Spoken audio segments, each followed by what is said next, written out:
Hey, what's up, y'all? This is Lonnie Horne, and I want to welcome you to my Barber Life channel. And this is another haircut tutorial. Today, I'm gonna be real transparent with y'all. I'm cutting Afro for a client that I've done many a times, and I'm actually proud that they travel out for me. The issue is today, I actually messed his Afro up, and there's no other way to put it. I didn't send him out looking bad. I'm never gonna send anybody out my shop looking bad, but I messed his Afro up. And I just, for a minute, I thought about not putting this video out. Then I thought, nah, y'all need to see this side too. You know, everything's not always gonna be perfect. And now I'm doing what I usually do to attack an Afro if they wanna bring it down some. I asked this guy, what do you wanna do? And his answer is always the same, half. That's honestly his answer, half. So I usually take my Coco clippers or my ergos, today the Cocos, and I'll have the blade halfway open and I'll go through it and start knocking the bulk down. I used to scissor everything with an Afro because I like to get to the detail. As I started to hunt for efficiency, which that's what a lot of this video is about today, and a lot of the mistake is about me hunting for more efficiency. I learned that it's okay to chop it down with the clippers sometime, then come and do that detail work with the scissors. So that's what I was doing. Right now I'm doing what I'm supposed to be doing, and I'm just knocking that bulk down, hitting some of those corners and saving some of the heavy work that is not necessary for the scissors. So we're getting them shaped. We get not shaped up. We're knocking the bulk down. Okay. And you can see we did that side, and I always turn them to the back because you'll do those sides and you won't realize that back, man, it'll be super wide. So you see how I'm starting to knock that back right corner off, and then the same thing in that back area behind, above the occipital bone. All right, so I put my 2 guard on. No, actually I put my 4 guard on. And man, look what I did. I closed the blade too. And I knew as soon as that first haircut, that hair kind of fell off, I knew that I went too short. But I am an experienced barber, and I know that I'm going to go with the flow and make him still have a nice cut. But you can see that it's way short. All right, so I grabbed my Babyliss Effects trimmers, and I'm going through my normal steps now, which is balding out the temple area. I want them to be at about a mid-level taper, so I'm not going too high. And I'm going to do the same thing at the bottom of the neck area, get a slight little arch back there, and clean out all of that hair underneath that line. And let's do the same thing on the other side. All right. So you can see we almost do not have an Afro anymore. Some people will call this a short Afro, but yeah, it's not half. All right, so I'm gonna take my Braun S9 shavers, and we're gonna get those bald areas really close. My man has a graduation in a few days, so I want to make sure he's clean. All right, I'm back to the Cocos. I'm gonna open that blade all the way up, and I'm gonna make my first #1 guideline.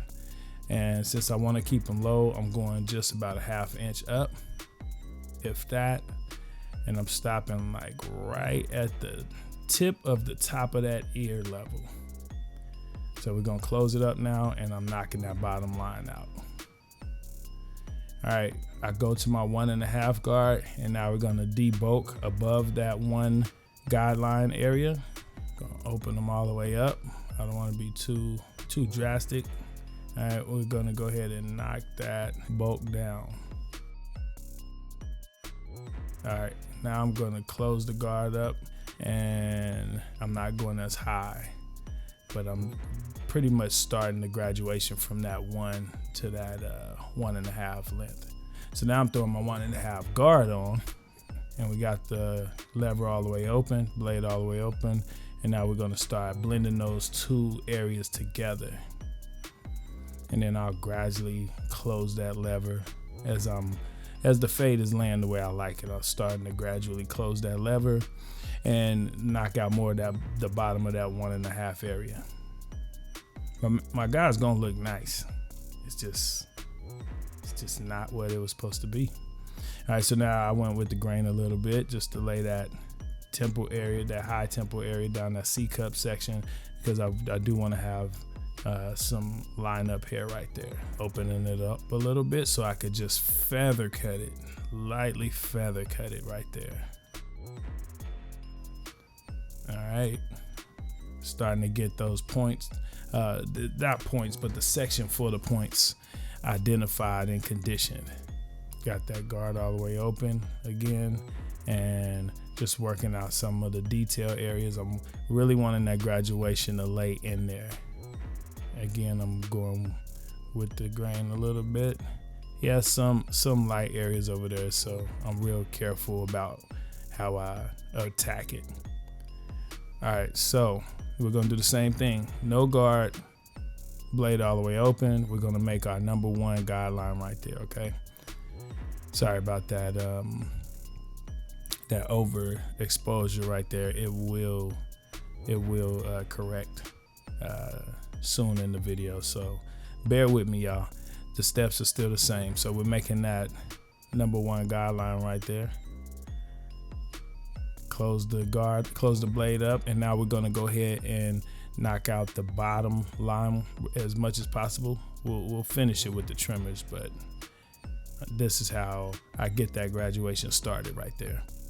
So all the way close, and you see I'm not stroking up real high because I'm literally focused on that bottom line blending out. And you may have to use the corner of those clippers sometime to get those details. So we're gonna do the same process, throw that 1.5 guard on there. And you see it's all the way open. And since it's so bulky back here, I'm just going with the grain first to lay this stuff down. Like I see a couple of little areas, we're gonna go with it a little bit more. This will make it blend nice when I come upwards. So it was still a little bulky, so I went ahead and closed the blade up some more to get it closer. So now I'm gonna go to my 1.5, and you see we're all the way open because again, I wanted that bulk area to lay down more. The back of the hair, that hair back there is a lot of times is the thickest and toughest. All right, so I closed that blade in just a little more, not all the way, because some of those areas, those little indentations, you're not getting the same results, so I had to dig in. Yep, right there. So we got the guard all the way open, blade all the way open, and we're going upward now. So now I'm bringing those two lengths together, that 1.5, even though it was with the grain, it was roughly a 1.5 with the 1, and we are starting that middle graduation right there. We're marrying the two lengths together. You're making one graduate to the other. All right, getting those corners, because that line area has to hit, it has to look good over there. So spend a little time conditioning those areas behind the ears over there.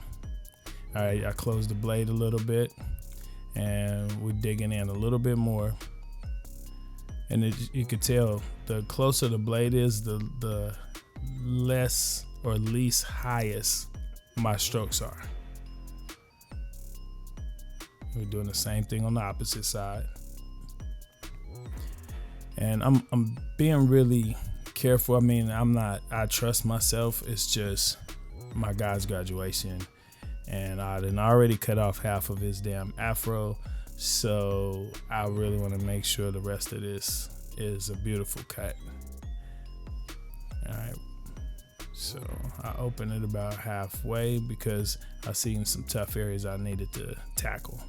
All right, so now we're coming in with the guard off, blade all the way open, and we are working that 1.5 section down to the 1 section. And really, if you could see how I'm using the corner of the clippers right here, we're getting more detail, and we're gonna close it up some, and we're gonna take it a notch up, man. We're getting there. We are getting there. Don't be scared to use those corners. Sometimes you have to use the corners because that flat blade on the head is gonna miss some hairs, depending on the head shape, for sure. All right, so back here, I'm gonna go ahead and use that 1/16 guard. Some people would just call it a straight half, even though 1/16 ain't a half. Right now, I got the blade all the way open, and I went ahead and worked out the details with that 1/16. You can really see the graduation back there a lot better once we did that. So we're gonna come over to this side, and we're gonna repeat those same steps with that one guideline, and then now I'm balding out the bottom.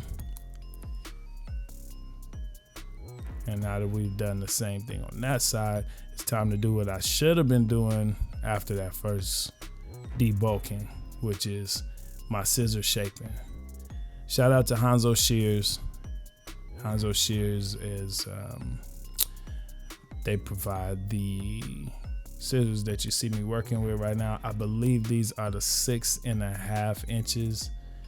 Yeah, they really handle business. My last sharpening I got from them was a little bit on the rougher side, but most of the time it comes back pretty cool. They give you a whole package where you get service, education, and also sharpenings.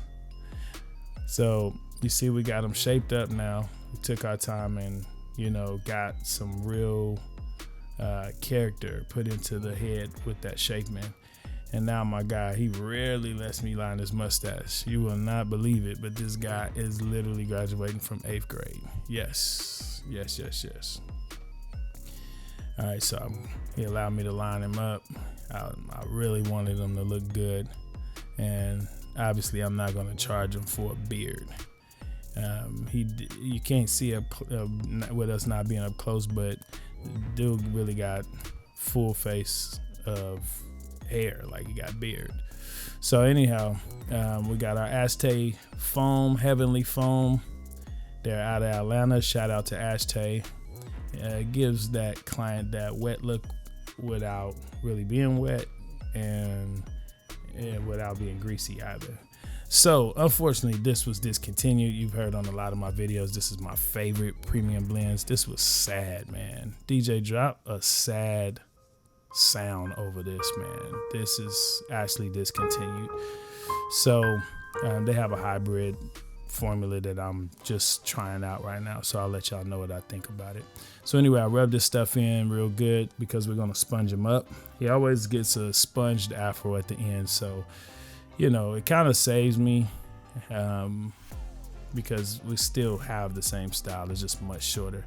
So we're gonna go ahead and use my tennis racket. I love this one because it allows me to clean easily. I'm all about my stuff being super clean. If you look in my drawer, my stuff is clean. I don't play because I wouldn't want nobody to not be clean working on my head or my face.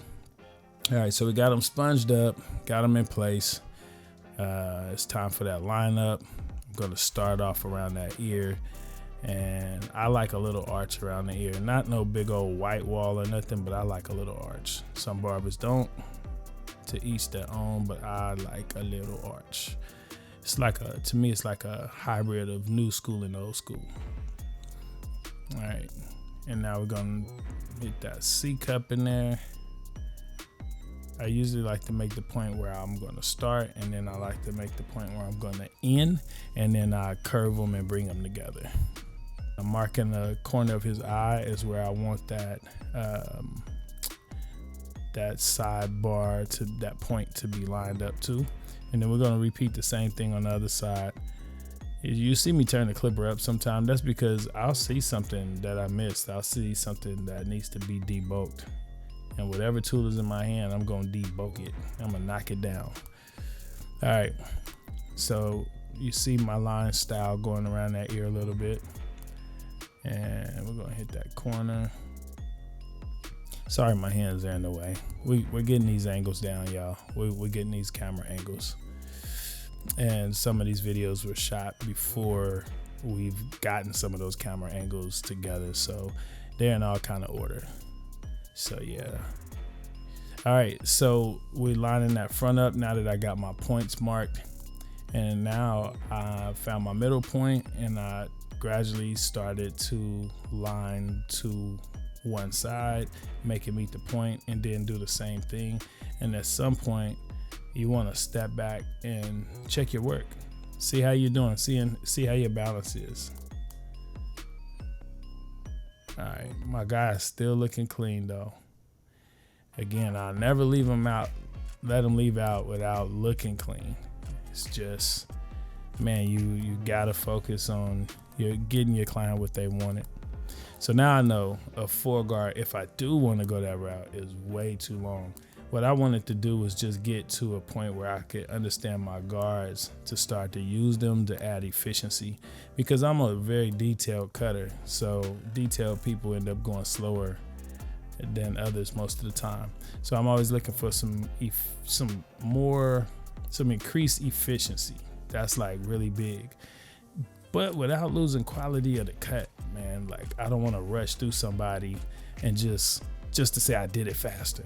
Nah, I'm working to do it faster with the same or similar quality. So I gave him the mirror, and you know what? He gave me the nod. He let me know he liked it, and my man is good. He's ready for graduation, y'all. I appreciate y'all tuning in. This is Lonnie Horne, my barber life. Please like, subscribe, and share. Help me grow this, y'all. Let me know what else you'd like to see, and let me know your thoughts, y'all. Much love, much success. Peace.